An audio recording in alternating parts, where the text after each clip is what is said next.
যে কথাটা বললেন আমি ওই কথাটা আপনাদেরকে শুধু সংক্ষেপে একটু শোনাতে চাচ্ছি, কারণ আমার যেহেতু এটা শেষ জুমা, এরপর আর আপনাদের এখানে আসা হবে না, বিষয়টা ক্লিয়ার থাকা ভালো। উনি আমাকে যে আচরণটা করেছেন সেটা আমি আপনাদেরকে একটু শোনাচ্ছি।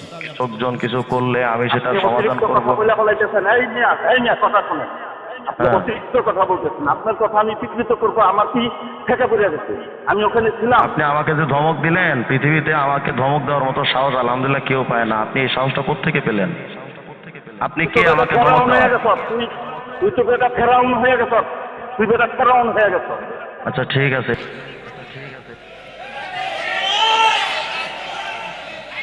থামেন থামেন। উনি আমাকে বললেন আমি তো ফেরাউন হয়ে গেছি। এখন আপনারা আমাকে বলেন, ফেরাউনের পেছনে নামাজ পড়া কি জায়েজ আছে? বলেন বলেন, জায়েজ আছে? তাহলে আমি এখানে কেমনে জমা পড়াই? ভাই ঠিক বেঠিক আমাকে শিখাতে এসেন না। কোনটা ঠিক কোনটা বেঠিক সেটা আমি ভালো করে জানি। আপনারা আমার সাথে যে অপরাধ করেছেন এটাই প্রথম ভুল আপনাদের ছিল।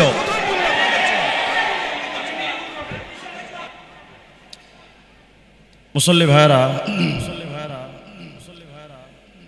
যেহেতু আমাদের আর হাতে মাত্র 5-7 মিনিট সময় আছে, আমি সংক্ষেপে আপনাদেরকে একটি বিষয় বলতে চাচ্ছি। বিষয়টা হলো, আমি আজকে যে জুমাটা এখানে পড়াচ্ছি এটা আমার জীবনের এই মসজিদের শেষ জুমা। কারণ আমি যখন আপনাদের এখানে আসি, কথাগুলো আপনারা দয়া করে মনোযোগ দিয়ে শুনবেন। আমি যখন আপনাদের এখানে আসি, আসার আগে কামাল ভাই আমার সাথে দেখা করছিলেন।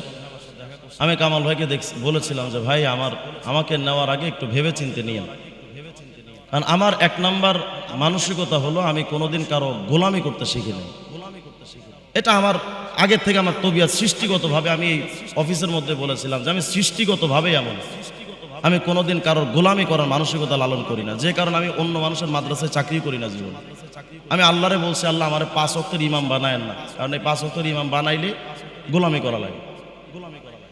তা আমি ওনাদেরকে শুরুতে এই বিষয়টা ক্লিয়ার করেছিলাম যে আমি আপনাদের এই বিষয়টা ক্লিয়ার জানা দরকার। আমি কিন্তু ওই গোলামের মানসিকতা লালন করি না। আমাকে বাক স্বাধীনতা দিতে হবে। 1 নাম্বার শর্ত ছিল আমার কথা বলার স্বাধীনতা। 2 নাম্বার, আমি এখানে ছাত্র ছিলাম বা বয়সে কম, সেই হিসেবে আপনারা যে আমাকে খতিবের সম্মানের জায়গা থেকে দেখবেন না, এটা হবে না। আমি যখন খতিব আমাকে খতিবের সম্মান দিতে হবে। এবং কামাল ভাই এখানে সাক্ষী, ওনারা আমাকে টাকার কথা জিজ্ঞেস করেছিলেন। আমি বলেছিলাম যে ভাই টাকার ব্যাপারে আমি কোনোদিন আজ পর্যন্ত কোনো মসজিদে চুক্তি করিনি, আমার ওই মানসিকতা লালন করি না। আল্লাহ আমাকে যথেষ্ট দিয়েছেন, আমার বাবা এখানে আছেন, আমি আলহামদুলিল্লাহ আল্লাহ আমাকে যথেষ্ট দিয়েছেন। এর চাইতে বেশি আল্লাহর কাছে চাওয়া এটা নিজের উপর জুলুম। তো আমি ওনাদেরকে বলছিলাম যে টাকার ব্যাপারে তো মূল মাসালা না, আমার সর্বপ্রথম শর্ত হলো 2টা, সম্মানের জায়গায় ঠিক রাখা এবং বাক স্বাধীনতা দেওয়া। তো ওনারা সবাই, উপস্থিত কমিটির সবাই এটা মেনে নিলেন।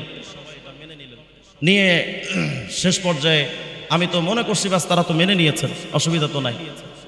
গত শুক্রবারের আগের শুক্রবার, মানে আমার আগের জুমায় এই মসজিদে বসে আমি কিছু বক্তব্য আপনাদেরকে দিয়েছিলাম। বক্তব্যের মধ্যে আমি কয়েকটা অপশন বলার মধ্যে একটা বলেছিলাম যে কমিটির কোনো ভাই যদি কোনো অপরাধের সাথে জড়িয়ে যায় আপনারা আমাকে বলবেন। এটার ব্যাখ্যাটা ওয়াজাহাতনামাটা করা দরকার। এই ব্যাখ্যাটা অনেকে নিয়েছেন এভাবে যে আমি কমিটির ওপরে চাপ প্রয়োগ করতে চাচ্ছি। বিষয়টা আদৌ এমন ছিল না, বিষয়টা ক্লিয়ার হওয়া দরকার।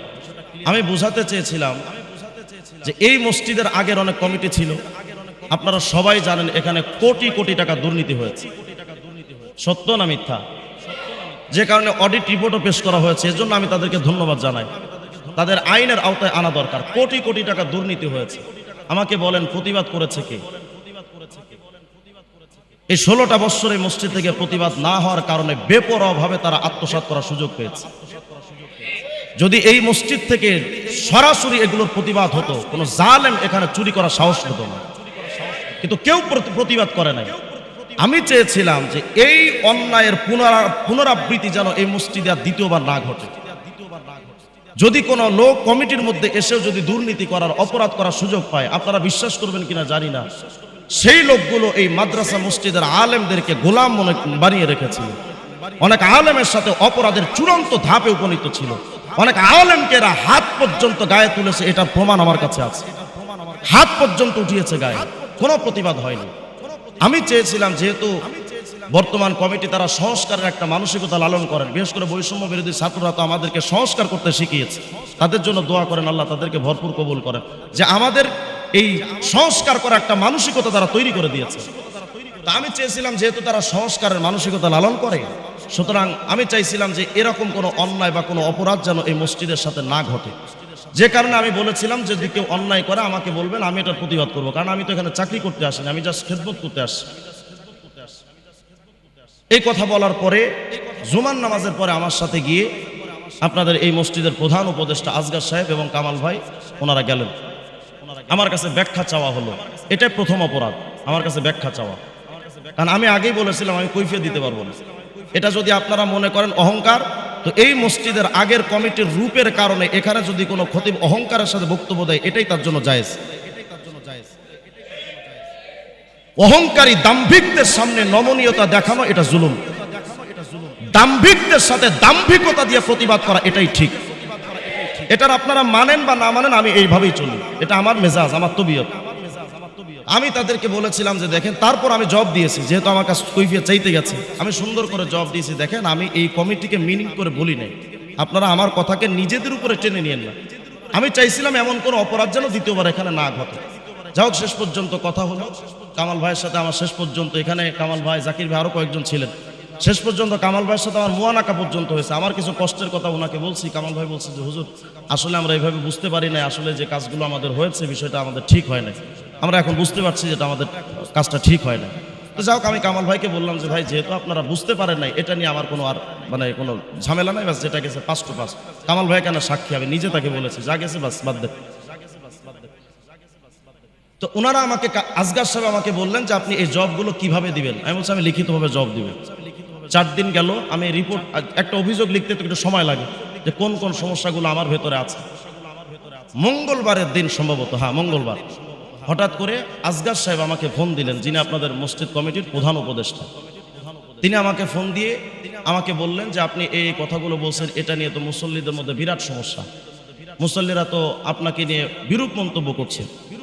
আমি ভাবলাম যেহেতু মুসল্লিরা মন্তব্য করছে, আমি বললাম যে দেখেন, মুসল্লি তো এক প্রকার হয় না, মুসল্লি তো বিভিন্ন প্রকার হয়। যারা দুর্নীতিবাজ তাদের মেজাজ হবে দুর্নীতিকে মেনে নেওয়া, যারা ভালো মানুষ তাদের মেজাজ হবে উন্নত মেজাজ। সুতরাং সব মুসল্লি তো একরকম না। তো উনি আমাকে বললেন আপনি চাইছেন একাই আপনি কমিটির আপনি বিচার করবেন, এটা করবেন সেটা করবেন। আমি বললাম দেখেন, আপনারা আমাকে বলেন তো, গত শুক্রবারে এখানে আমি সব কমিটিকে বিচার করব এমন কোনো কথাকে আমি বলেছিলাম? বলেন, জোরে বলেন। তাহলে এই কথাগুলো আমাকে কেন বললো? এই কথা যখন উনি বলছেন, তখন আমি ওনাকে বললাম যে দেখেন মুরব্বী, আপনি আমার কথাকে হয়তো টুইস্ট করতেছেন, বিকৃত করছেন। আমি এই কথা একবারও বলিনি যে আমি কমিটির বিচার করব। আমি বলেছিলাম, আমার বোঝানোর স্টাইলটা ছিল যে এই মসজিদের মেম্বার থেকে প্রতিবাদ হবে, কমিটির লোকরা বিচার করবে, খতিব এবং কমিটি উভয় সমন্বয়ে একটা বিচার হলে এটা সুন্দর হবে, মুসল্লিদের মধ্যেও এই বিষয়টা নিয়ে আশ্বস্ত থাকবে, মুসল্লিরা এটা নিয়ে খুশি থাকবে, কমিটির লোকেরা স্বচ্ছ থাকবে। এটা আমার মূল টার্গেট ছিল। আমি চাইছিলাম কমিটির হতে সাহায্যকারী, আর বানায় দিলেন আমার বিরোধী। এটা বলার পরে উনি আমাকে সাথে সাথে বললেন, যে কথাটা বললেন আমি ওই কথাটা আপনাদেরকে শুধু সংক্ষেপে একটু শোনাতে চাচ্ছি, কারণ আমার যেহেতু এটা শেষ জুমা, এরপরে আর আপনাদের এখানে আসা হবে না, বিষয়টা ক্লিয়ার থাকা ভালো। উনি আমাকে যে আচরণটা করেছেন সেটা আমি আপনাদেরকে একটু শোনাচ্ছি। লোকজন কিছু করলে আমি সেটা আপনি সমাধান অতিরিক্ত করব। কথা বলে ফেলাইতেছেন। এই মিয়া কথা শুনেন, আপনি অতিরিক্ত কথা বলতেছেন। আপনার কথা আমি স্বীকৃত করবো, আমার কি ঠেকা পড়ে গেছে, আমি ওখানে ছিলাম। আপনি আমাকে যে ধমক দিলেন, পৃথিবীতে আমাকে ধমক দেওয়ার মতো সাহস আলহামদুলিল্লাহ কেউ পায় না। আপনি এই সাহসটা কোত্থেকে পেলেন? আপনি কে আমাকে ধমক ফেরাউন হয়ে দেওয়ার? গেছ তুই, তো বেটা ফেরাউন হয়ে গেছ, তুই বেটা ফেরাউন হয়ে গেছ। আচ্ছা ঠিক আছে।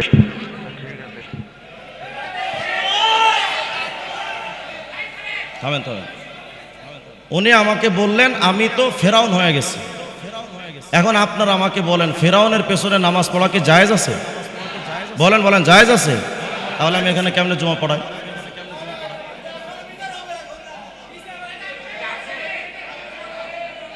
থামেন থামেন, শোনেন, আরো কথা আছে তোমার, একটু একটু থামেন, একটু থামেন। আমি এই আচরণ হওয়ার পরে, শোনেন শোনেন, এই আচরণের পরে আমি কামাল ভাইকে ফোন দিলাম যে ভাই এমন আচরণ হলো, এটার বিচার কি? তো উনি আমাকে বললেন যে হুজুর, বিচারটা আমরা খুব তাড়াতাড়ি আলোচনা করে আপনাকে জানাবো। আজকে 10 দিন পর্যন্ত গেল, কোনো বিচার হলো না। বিচার তো হলোই না, উল্টা এই কমিটির ভাইরা আমার কাছে একটা নোটিশ পাঠিয়েছেন জবাব দেওয়ার জন্য।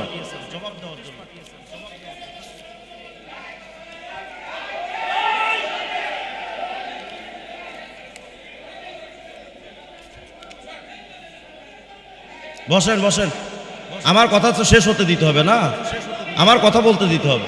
বসেন বসেন বসেন, শোনেন। আচ্ছা কথা শেষ, শোনেন সবাই বসেন বসেন বসেন, এই ভাইরা বসেন বসেন বসেন। বিষয়টা সাফ হওয়া দরকার, আমি সাফ করার জন্য বলছি।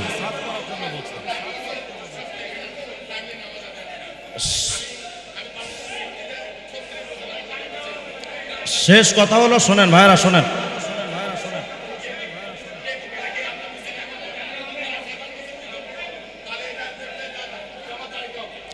আচ্ছা বাস বাস, আমি কথা বলি, শেষ শেষ, আমার একটা কথা শোনেন।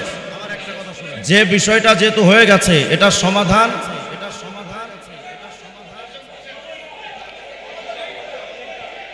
আচ্ছা সবাই সুন্নাত পড়েন, সুন্নাত পড়েন। বসেন বসেন,